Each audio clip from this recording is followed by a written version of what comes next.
آج کی جو پریس کانفرنس ہے وزیر اعلیٰ پنجاب کی اور آئی جی صاحب کی، اس سے لگتا ہے معاملہ مزید پیچیدہ بن گیا ہے، سلجھا نہیں معاملہ بلکہ الجھ گیا ہے، کیونکہ آپ لوگوں نے آج پھر کہا کہ یہ حادثہ تھا۔ اگر یہ حادثہ ہی تھا تو وہ جو پی ٹی آئی کی قیادت کے خلاف ایک ایف آئی آر کٹی تھی، اس ایف آئی آر کا سٹیٹس پھر کیا ہوگا؟ دیکھیں، اس کا سمپل جواب ہے، تب تک تو ہمیں یہ پتہ ہی نہیں تھا کہ یہ ایکسیڈنٹ ہوا ہے اور اس کو قتل کا رنگ دیا گیا ہے محسن نقوی کو فریم کرنے کے لیے۔ تو اب جب کہ حقائق سامنے آ چکے ہیں، کیس سالو ہو چکا ہے، جنہوں نے ہٹ کیا تھا وہ پوری کہانی سنا چکے ہیں اور ہمیں یہ پتہ چل چکا ہے کہ خان صاحب کے علم میں یہ بات آ چکی تھی اور انہوں نے پھر بھی اس کو قتل کا رنگ دینے کی کوشش کی، جیسا کہ وہ ماضی میں بھی کرتے رہے ہیں، جھوٹے الزامات لگاتے رہے ہیں۔ تو اب ظاہر ہے کہ چونکہ یہ ایک ایکسیڈنٹ تھا اور جنہوں نے کیا تھا وہ مان چکے ہیں، تو خان صاحب کا نام ایف آئی آر سے نکل جائے گا۔ لیکن سر یہ بتائیں کہ اس میں یاسمین راشد صاحبہ کا نام بھی آپ لوگ لے رہے ہیں اور تحریک انصاف کے کارکن راجہ شکیل کی بات بھی ہو رہی ہے، جو کہ پاکستان تحریک انصاف سینٹرل پنجاب کے رہنما ہیں، کہ ان کی گاڑی استعمال ہوئی اس تحریک انصاف کے کارکن کو اسپتال لانے میں، تو کیا ان کے خلاف بھی کوئی تعدیبی کارروائی، کوئی قانونی کارروائی، کوئی ایف آئی آر وغیرہ ہو رہی ہے، کوئی مقدمات کا اندراج ہو رہا ہے؟ انہوں نے کوشش تو کافی کی، پہلے ایک ہاسپٹل لے کے جانے کی کوشش کی، گیٹ بند تھا، پھر یہ واپس مڑے ہیں، پھر یہ سروسز ہاسپٹل لے کے آئے ہیں۔ راستے میں ایک مرتبہ انہوں نے رک کے، جو سی سی ٹی وی فوٹیج دکھا رہی ہے، انہوں نے رک کے ایک مرتبہ پھر اس بندے کو چیک کیا کہ یہ زندہ ہے یا مر چکا ہے۔ اس کے بعد وہ ہاسپٹل لے کے پہنچے، وہ گزر چکا تھا، تو یہ ڈر کے باڈی چھوڑ کے بھاگ گئے۔ اب ان کے خلاف جو جسے کہتے ہیں حادثہ اور اس میں بندہ مارا جانا، تو اس بنیاد پہ کاروائی ہوگی اور عمران خان اور یاسمین راشد، راجہ شکیل زمان، دیگر جو ہیں ان کے خلاف پی پی سی کی جو سیکشن 201 ہے، جو کہ جرم کا ثبوت غائب کرنا یا ڈسٹارشن جو ہے ایویڈنس کو ڈسٹارٹ کرنا، اس کے تحت کارروائی کا آغاز کیا جا رہا ہے، جس میں انہیں گرفتار بھی کیا جا سکتا ہے۔ آج مریم نواز صاحبہ کی ایک آڈیو لیک بھی سامنے آئی، مبینہ آڈیو اسے ہم کہتے ہیں، اس میں وہ کہہ رہی ہے کہ اس موت کو حادثے کے ساتھ لنک کیا جائے، وہ ایک بیانیہ بنانے کی کوشش کر رہی ہیں، تو ان کی اس آڈیو لیک سے آپ کے موقف کو نقصان نہیں پہنچا؟ اس کی نفی نہیں کر رہی ہے آڈیو؟ یہ سچی بات ہے کہ میں تو کیبنٹ میٹنگ میں تھا، اب باہر نکلا ہوں، یہ آپ مجھے بتا رہے ہیں، لیکن اس طرح کی کوئی بات ہے نہیں ہے۔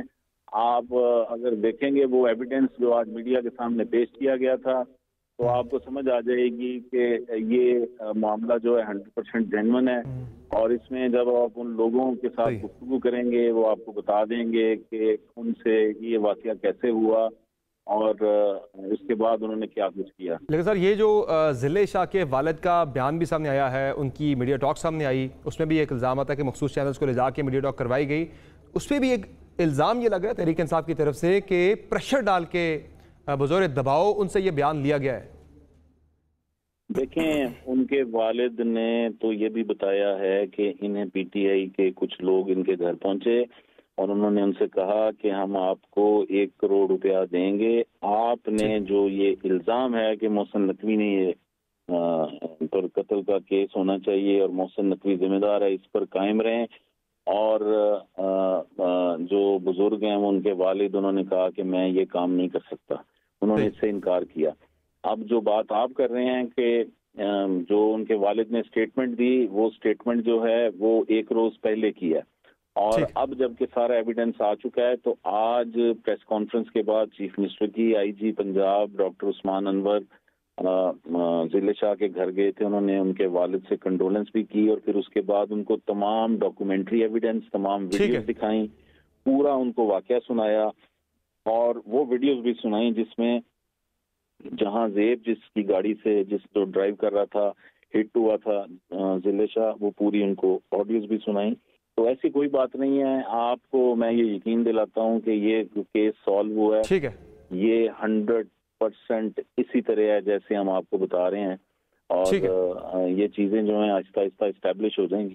پاکستان تحریک انصاف کی قیادت عمران خان صاحب نے جوڈیشل کمیشن قائم کرنے کا مطالبہ کیا ہے، اور وہ کہہ رہے ہیں کہ مقدمہ درج ہونا چاہیے آئی جی پنجاب کے خلاف اور نگراں وزیر اعلیٰ پنجاب محسن نقوی کے خلاف۔ ڈیفینڈ کر پائیں گے، اسے ڈیفینڈ کریں گے، اور آپ ویلکم کرتے ہیں اس آئیڈیا کو؟ بالکل بننا چاہیے۔ دیکھیں، یہ تو عدالت نے فیصلہ کرنا، ابھی تو وہ پٹیشن لے کے جا رہے ہیں، عدالت فیصلہ کرے گی۔ جوڈیشل کمیشن اس کیس میں بنتا ہے جس میں کوئی شک شبہ ہو، یہ کیس تو 100% جو ہے سائنٹیفک لائنز پہ ایویڈنس کے ساتھ اسٹیبلش ہو چکا ہے. اس میں جو ڈالا تھا اس میں جو مقتول کا خون تھا اس کا فورینزک ہو چکا ہے, DNA ہو چکا ہے, سب کچھ اسٹیبلش ہو رہا ہے. اس میں تو کوئی آیوٹا آف ڈاؤٹ ہے ہی نہیں کہ یہ ایکسیڈنٹ کا کیس ہے جس میں عمران خان کی ہدایت پر محسن نقوی کو فریم کرنے کی کوشش کی جا رہی تھی. اور میرا نہیں خیال کہ اس میں جو عدالت ہے وہ جوڈیشل کمیشن کی جانب جائے گی, لیکن اگر جوڈیشل کمیشن عدالت بناتی ہے تو پھر میری یہ ریکویسٹ ہوگی یہ خان صاحب سے اور ان کے فالوور سے کہ جوڈیشل کمیشن جو بھی فائنڈنگ دے اس کو تسلیم کریں, کیونکہ خان صاحب نے نہ کبھی کوئی کمیشن, نہ کوئی انکوائری, نہ کوئی ایسی رپورٹ کبھی تسلیم کی ہے, نہ وہ عدالت کو تسلیم کرتے ہیں. بہت پہلے پنجاب پولیس کی جو ہسٹری ہے وہ کوئی اتنی اچھی نہیں ہے, اس میں بہت سے اس طرح کے واقعات رونما ہوئے بھی ہیں جہاں معصوم شہریوں کی جانیں گئیں. کچھ تھوڑے سے واقعات ہم آپ کے سامنے شیئر کرتے ہیں. 2014 میں جون 2014 میں ماڈل ٹاؤن کا سانحہ ہوا جس میں 17 افراد جاں بحق ہو گئے جبکہ 100 سے زائد افراد زخمی ہوئے تھے. اس کے علاوہ ناظرین دسمبر 2014 میں پولیس نے نابینا افراد پر تشدد کیا تھا اور جنوری 2019 میں ساہیوال کا سانحہ ہو گیا تھا جس میں معصوم بچوں کے سامنے 4 افراد جو ہیں وہ جاں بحق ہو گئے تھے. پھر اکتوبر 2021 میں تحریک لبیک کے احتجاج کے دوران خود پولیس کے 4 اہلکاروں کی شہادت واقع ہو گئی تھی.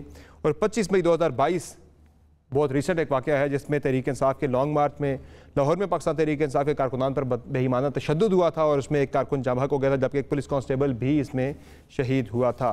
یہ جو ریلی ہے یا یہ جو موومنٹ ہے یہ کوئی عام موومنٹ نہیں ہے, یاد رکھیے گا. کل خان صاحب کا نکلنا نہ بھی نکلتے کوئی فرق نہیں پڑتا, لیکن اگر آج خان صاحب ہار گئے اور اس سسٹم کے خلاف بی بار بار کہہ رہی ہیں سائیکوپیتھ, اس سائیکوپیتھ یا ان کی مائنڈ سیٹ کے خلاف اگر خان صاحب نکل گئے, نہ نکل سکے اور بیٹھے رہ گئے, یہ جنگ پاکستان میں کوئی نہیں جیت سکتے. اللہ نہ کرے اگر خان صاحب کو کچھ ہو گیا تو پاکستان کی امید ختم ہو جائے گی. نہیں پاکستان کا اللہ نہ کرے خان صاحب کو کچھ ہو گیا تو پاکستان کی امید ختم ہو جائے گی. میرے جیسے 10 15 20 لوگ اگر شہید ہو بھی گئے خان صاحب کی جان بچاتے ہوئے, پاکستان کی امید خان صاحب کے ساتھ ہے.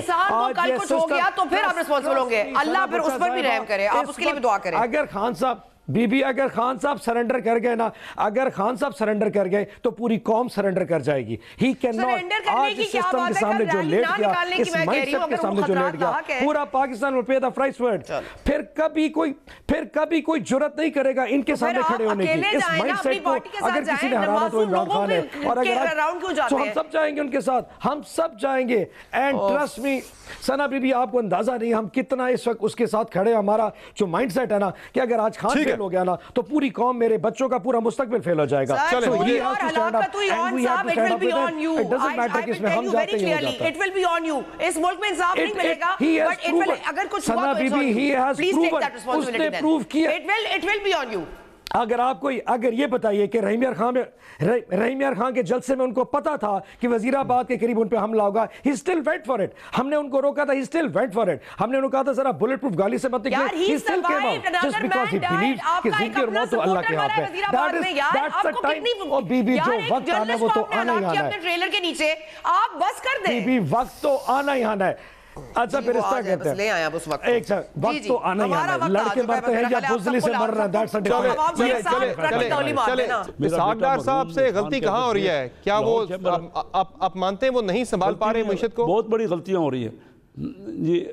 یہ غلطی یہ ہو رہی ہے کہ مشورہ نہیں وہ کر رہے. دیکھیے پچھلے 10 مہینے سے میں اسٹینڈنگ کمیٹی فائنانس کا چیئرمین ہوں, ایک بار کوئی نہ مفتاح اسماعیل صاحب نہ اسحاق ڈار صاحب ادھر کمیٹی میں آئے جہاں کے 21 MNA ہوتے ہیں. جو معیشت ہے نا وہ قومی اسمبلی کا پریراگیٹیو ہے, انہوں نے سنبھالی. سر مشورہ کرنا تو الگ بات ہے, ان کے آپریشن جو ڈیسیژنز ہیں اس میں وہ کہاں غلطی کر رہے ہیں؟ وہ غلطی بہت بڑی غلطیاں کر رہے ہیں. جو یہ اتنا بڑا IMF سے جو انہوں نے سب نے پہلے دیکھیں نا, پہلے مفتاح آئے وہ بالکل لیٹ گئے IMF کے سامنے. اب یہ انہوں نے آ کے کہا کہ نہیں ہم ریزسٹ کریں گے. میں یہی تو کہہ رہا ہوں جب تک آپ, اور خود اسحاق ڈار صاحب نے خود کہا کہ IMF کو ہمارے اوپر اعتبار نہیں ہے, یہ میں اسحاق ڈار صاحب کو کوٹ کر رہا ہوں. تو ایسے لوگوں کو کیوں نہیں آپ لاتے جو کہ جن کے اوپر فیتھ ہو اور جن لوگوں کی باتوں پہ اعتبار ہو. اور جو اسحاق ڈار صاحب اگر وزیر خزانہ رہتے ہیں, کنٹینیو کرتے ہیں, تو آپ کیا ملک کو ڈیفالٹ ہوتا ہوا دیکھ رہے ہیں؟ ہم already on the verge of default ہے. اسحاق ڈار کے جو 6 مہینے ہیں انہیں آپ ناکامی سے تعبیر کرتے ہیں. میں ان کو ناکامی سے تعبیر کرتا ہوں. میں مفتاح اسماعیل کے بھی مہینوں کو میں 10 مہینے جو ہماری حکومت کے گزرے ہیں انتہائی مزریبل ہیں. اس سے پہلے ایک بات میری بڑی امپارٹنٹ سن لیجئے. $3.5 ارب انہوں نے باقر رضوی صاحب نے رضا باقر نہیں بڑی امپارٹنٹ بات ہے وہ ضرور سنیے گا. انہوں نے $3.5 ارب 0% پہ 100 امیر لوگوں کو دے دیے. تو آج ہمارے پاس ڈالر نہیں ہے.